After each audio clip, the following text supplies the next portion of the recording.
enough said. Next up is the extra manipulators and accessories. This manipulator slash accessory is the 3 beam saber holding hand. This for only the right hand, not the left, which I think is kind of sucks, but at least you'll get the power of the anime and the box set and the box cover. Now if you notice here, the entire hand except for this white piece is entirely clear. I think it's pretty cool. I'd rather have it like clear green, clear yellow instead of just plain yellow or white or gray. But if you want to make it more like the box cover, I suggest that you paint it up. Next is the gun holding hand and the beam rifle itself. As you notice here, it's got a special little finger. And this is also for the right hand. So there's only there's 3 manipulators for the right hand. Here's the beam saber holding hand slash beam, what I said before. And this hand, which can hold the beam rifle. This beam rifle is very colorful, but non-threatening. This ain't exactly your menacing type of thing. If there's one complaint I have to put against this kit, is that there should be more manipulators for the left hand, so you can do the classic right-handed on the trigger and left hand on this thing right here, so you can do that Gundam thing pose. And here's the yellow beam saber I talked about before.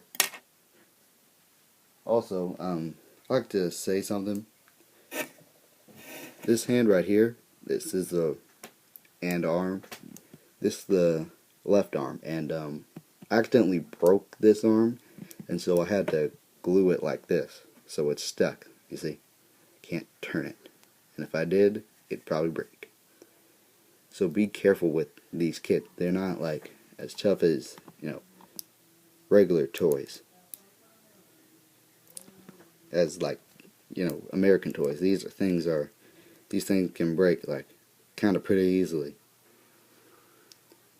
And like I said before, there's only one manipulator for this whole arm, which is this. So you only get a closed fist. It kind of sucks, but it gets the job done. So now that all the parts are reviewed, it's time to put it together.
And here he is, the man, the myth, the triangle hero, the beginning, Gundam.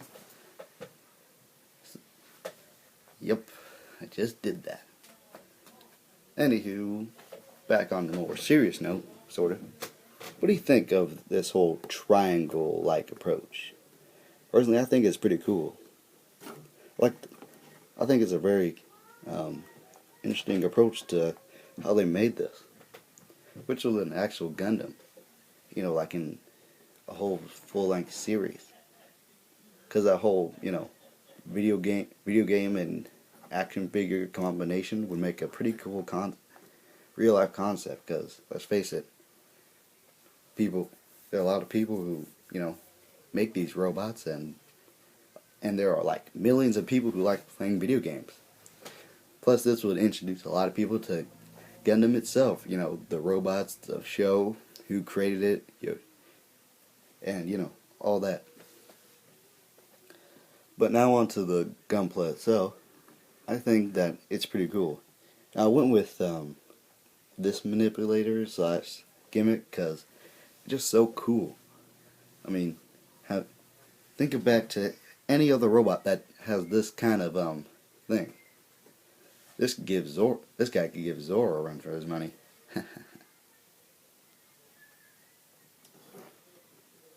There is one thing. If there could be one thing that I could knock against this whole model, it would be the amount of stickers that they could have made this into. Like, there are stickers that in here that should have been, just plain old plastic, like on the legs and on the arm and stuff like that. But heck, even on the shield, there's even like up here. It's like bullets right here that shows that there should be like some sort of plastic piece there. They could even put one here. Well, I can accept this one right down here, but this one is a bit unacceptable. But I shouldn't judge it, because it's supposed to be. This is a Gunpla just made to be a Gunpla. It's supposed to have fun, and I did have fun making this. This was a very fun thing to make. All of its triangles and how the thing was made. Like this whole leg mechanism inside, I thought it was supposed to be an arm because of how articulated it was. And how all these pieces go together, it's just also intricate. And it really disguises that with how sort of simplistic it is. But, I wish I could have an action base to put this on, so I can have like soaring. Oh, and I forgot one more thing. In the back here, there are these two little gray triangles right here that can move, which I believe in the anime is how it's able to levitate and fly. Whoosh, and that was ridiculous. Now I just realized I just knocked against me a lot in this video. I think 3 times. Huh.